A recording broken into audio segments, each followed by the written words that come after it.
All right, YouTube, there's a link in the description to one of the now over 100 articles on the topic of Yellowstone's roads. For those of you who don't know, in recent days, a hot spot, a thermal underneath one of Yellowstone's roads, actually caused it to melt.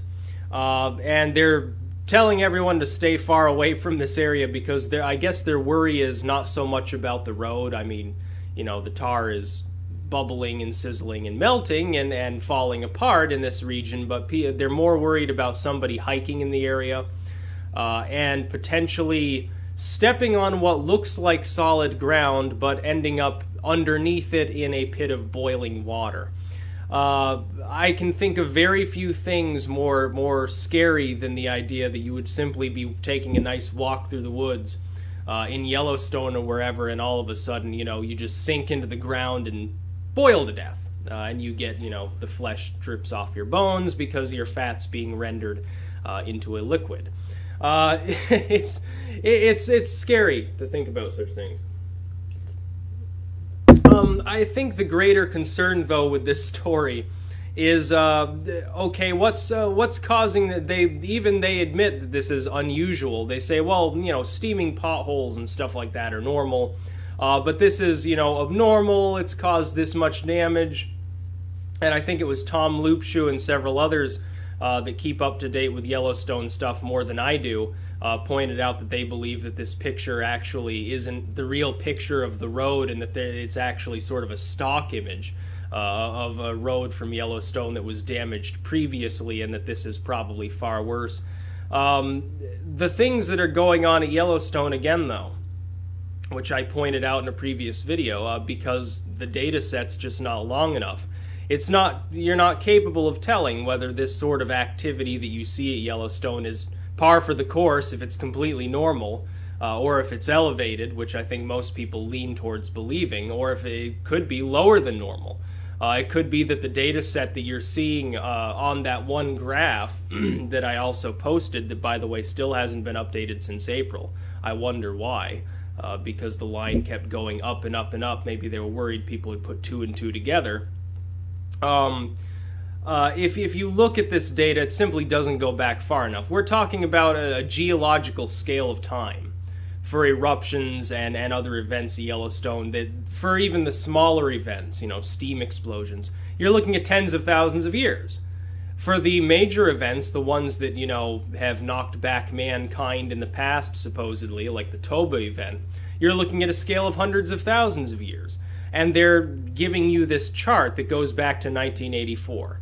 Sorry, but that's just not going to cut it. Anyone who studied even basic statistics knows this. You can't make any reasonable conclusions about the seismic activity at the site with such a short graph. Even the downloadable reports don't go much further than the mid-80s. They weren't even monitoring with most of their equipment until the mid-1960s. It's a fool's errand to try to derive any conclusions about whether the amount of seismic activity at Yellowstone currently is normal. What we do know is the caldera is larger than they previously thought, which they tried to spin and say, well, that actually means it's less likely to erupt. I don't see how. I find myself at a loss to understand their conclusion, I guess. I would think that if there's more lava in this region, it would potentially be a greater concern. Apparently not. And then they've tried to say, well, it's never going to erupt again, it's actually dying. I think most of us understand that's not the case. The magma chamber itself is not very far from the soil level. It's still in the relatively impermeable layer, but it's not far from breaking through that layer. I think the concern might be that as soon as it does crack that layer, that's when the explosion happens.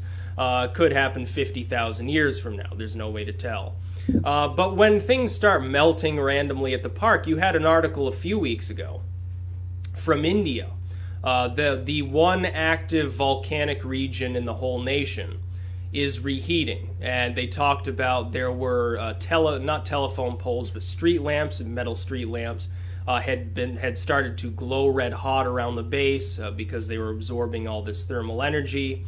Geysers, puffs of steam were coming up. There was the smell of brimstone, And people are worried, rightfully so, because they see these things, they haven't seen them before, and they're worried about an eruption or that the area will become seismically unstable. If you apply sort of the same logic, which even these groups like the USGS would say, I guess, is a valid concern for this region in India, to Yellowstone, and you look at the data that's being given and you say, yes, earthquakes have increased tenfold or something like that. The heat is increasing in some of these geysers. You've got geysers that haven't gone off in an extended period of time, suddenly shooting steam out regularly. And I think the worry is that just simply observing what's happening at the park, not even taking necessarily scientific measurements, but just looking at the surface features on this park and noticing how different they are supposedly from even a few years ago, as people who have been to the park before have themselves attested to, I think the worry is that it's indicative that an event is coming. Now, as I said, the thing that people should be hoping for is that any event at Yellowstone involves simply a steam explosion. There's a pocket of superheated gas and water near the surface already that has been smoldering there and boiling away for some time that suddenly explodes. It would rip a huge crater in the park. It would probably kill most of the tourists there, but it wouldn't be a world-changing scenario. Ultimately, the blast would be contained within the proximity of the park. Whereas if the caldera itself cracks through this impermeable layer, this relatively impermeable layer, and surfaces, you could see, number one, what if it doesn't explode? What if something happens differently this time, and lava just comes shooting out, and you end up with a 10,000-foot tall volcanic cone in the middle of Yellowstone National Park? At the very least, you've lost all your tourist revenue, because nobody's going to want to get near something that volatile. Then what if it does explode? That's, I would say, far worse, because of course the blast zone alone encompasses something like some insane number, like 20 miles in every direction is vaporized within seconds. Within the edge of the caldera, basically everything's completely gone almost in an instant.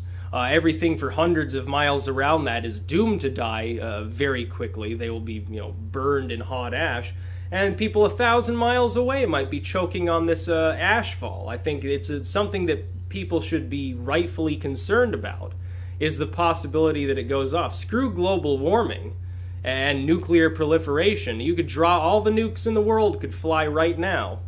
And ultimately, there'd probably be more survivors than if Yellowstone were to suddenly collapse and explode out in a shower of hot ash. Nature is far more... the fact that the two are even comparable in scope shows the sheer raw power of nature. It takes it hundreds of thousands of years to charge up all this energy, and then it's just released in an instant. And it's happened before, and it will eventually happen again. So when I see that roads are melting at Yellowstone, and I see that the USGS says, don't worry, it's normal for this to happen, then I go back searching through the news, and I try to find another example where there's some local news article or something mentioning, yeah, the road's damaged at Yellowstone because it melted. We're sorry, you'll have to go around the other way. I'm failing to find anything. Now, maybe some of you are more skilled at looking up news archives. Do this for me. If you know about any super secret journalistic sites or whatever that archive like every piece of news that's posted online, can you go back for the last 10 years and try to find a single article in that time period that talks about a single road at Yellowstone melting away and them keeping people away from it? I know the steaming potholes are supposedly normal. I can accept that. But what about an entire road with a thermal pocket that extends beyond the road in both directions, where everything's sort of a foot below the surface? It's just boiling water and it only looks solid. Because I'm failing to find anything on it. And if it could be corroborated that yes, it's happened before, I wouldn't be concerned, because then it would be fairly normal. Strange, freakish, and scary, but at least normal. I think the worry is that it's not, and that they're just sort of hoping that people don't search too much and find out that that's the case. I love Red Bull. If Yellowstone does go off, I'm buying a 4-pack of Red Bull and I'm just going to chug them and have a heart attack, because, at least I'll die happy. That's about all. So please, if you're skilled at such things, looking up news archives, Can you link me, message me, or whatever, an article that says something similar to this from the past? From like 2000 on through, because otherwise I'm going to assume that this is not normal. I think that would be newsworthy. Road melts because of thermal pocket. High danger that hitchhiker will be boiled alive. I think that's newsworthy. I think most people would agree. I think that on a slow news day they might run the story.